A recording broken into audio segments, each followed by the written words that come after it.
Assalamu alaikum warahmatullahi wabarakatuh. Kabajamtoota daawwattoota Oromiyaa International Broadcast. Oromiyaa International Broadcast irraa oduu ijoo isin dhageessifnaa. Oduu tanaa waliin an Khaliif Abdullaati. Sirni diddaa mootummaa Itoophiyaa guutuu Oromiyaa keessatti akkuma itti fufetti jira. Qabsoon qeerroon marsaa sadaffaa waan ta'uun kan seenaa itti galmeessinu jechuun Oromoon tokko osoo natiin qabsootti seeneeti jira. Bal'ina oduu tanaa akka ittaan isin biraan geenya. Nama barate masarak galchine jenneen nama maraate masarak galchine jechuun qeerroon Oromiyaa waamicha qabsoo Oromoo marsaa sadaffaaf 12 jechuun waamte. Arra guyyaa sadaffaa isaa lakkoofsatti jira.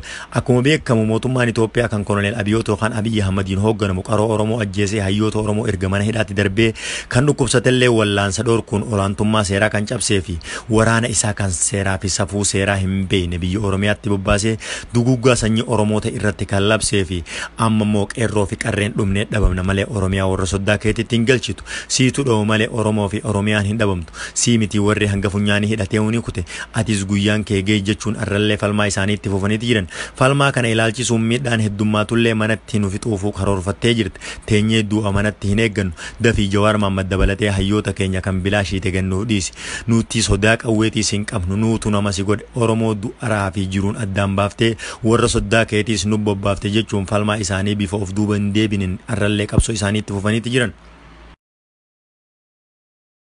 Godina Harargee Bahaa aanaa Qarsaa magaalaa Langee keessatti waraanni mootummaa ilmaan warra tokkoo nama sadii bakka takkatti galaafateeti jira.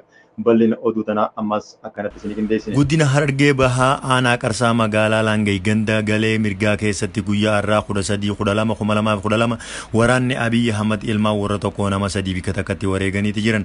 Kanneen maqaan isaanii Kadir Abdullahi Adam Faamii Ahmad Adam haadha mana Faamii Rahmatii Sufiyaan kan wareegaman ta'uu OIB odeeffateeti jiran. Yeroo ammaa uummanni manarraa baqatanii ooyiruu fi gaara keessa faca'anii akka jiran jiraattonni aanaa Qarsaa magaalaa Langee OIBtti himaniiti jiran. Gama biraatiin Oromoon bakka takkaa yoo kaate malee naannoon tokko humna waraanaa jumlaan waan irra bobbaasaniif qabsoonni ulfaatti jechuudhaan Oromoon bahaa dhihaa kaabaa kibbaa bakka takkaa akka sochootu dhaamsanuuf dabarsaa jechuun qeerroon aanaa Qarsaa magaalaa Langee dhaamsa isaanii dabarfataniiti jiran. Dabalataanis Ustaaz Umar Alfaaruq abbootii amantaa manguddoo namoota mootummaa kanatti dhiyaataniif waamicha godheeti jira.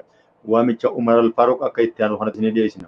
Hayyootaa fi beektoota akkasumas cufti namni biyya Itoophiyaa keessatti hawaasa biratti beekamtii fi sagalee qabdan yeroon kun yeroo murteessaadha. Keessattuu hayyoonni amantii sheekonni qeessonni akkasumas manguddoon biyyaa dafaa biyya tana kufaatii guddaa irraa dhaqaba. Gaafa Jawaar du'e gadda guddaatu nutti dhageeme jechuun keessan hawaasaas ta'e abbaan fedhe isinirraa hin fudhatu. Rakkoon Jawaar irra gayu kan kutaa fi gandaa akkasumas paartii mootummaa fi mormitootaa yookiin kan amantii tokko irra gayu miti. Hawaasa Oromoo fi cunqurfamtoota hunda irra gaya.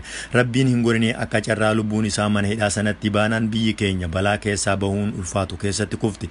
Kanaafuu yaa hayyoota keenya mootummaa kana afaan beektan hundaan akka inni dafee yaala gayaa Jawaariif kennu kadhadhaan. Keessattuu ustaazotaa fi qeessonni akkasumas namootni mootummaa kanatti dhiyaatan hundi keessanuu ammas yeroo gabaabduu takkanuma qabna dafaa dhaqqaba biyya teenya kufaatii irraa ol kaasaa jechuun Ustaaz Umar Alfaaruq waamicha abbootii amantaa fi manguddoo namoota mootummaa kanatti dhiyaataniif waamicha godheeti jira. Guyyaa kaleessaa waraanni mootummaa poolisii Oromiyaa tokko ajjeesuun beekameeti jira. Poolisii Oromiyaa kanaas waan inni Oromoo ta'e qofaaf akka ajjeesan jiraattonni achirraa dubbifne OIBtti himaniiti jiran. Dabalata oduu tanaa ammas akka itti aanu kanatti isin qindeessine.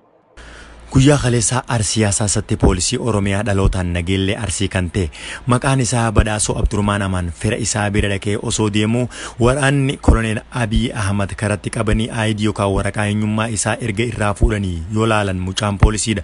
Boqonnaa irra jira erga ID yookaan waraqaa eenyummaa isaa irraa fuudhanii booda poolisii ta'uu erga baranii booda shanee taatee jirta jechuudhaan waan inni Oromoo ta'e qofaaf ajjeesanii karaa irratti gatanii jiraachuu jiraataan nuti achirraa dubbifne OIB'f himaniiti jiran.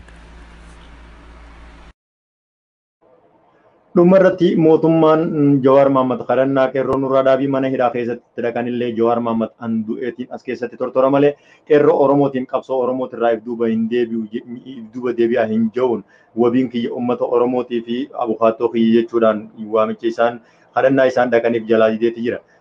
Dhaggeeffattoota keenyaa fi daawwattoota Oromiyaa International Broadcast oduun ijoon gaggabaabduun Oromiyaa keessaa funaannee isin biraan gayaa turre hanga ammaatti turre. Oduu tana isin qindeessuudhaan kan isin biraan gahaa ture an Khaliif Abdullaati. Odeeffannoon keenyaa fi wanti guyyatti isin dhiyeessitu bifa salphaa ta'een akka isin biraan geessu peejii keenya laayik godhuudhaan YouTube channel keenya subscribe godhaa isinin jenna. Oduu dabalataan oduu itti aantuun hanga walitti deebinutti assalamu alaikum warahmatullahi wabarakatuh. Nagayaan naa tura.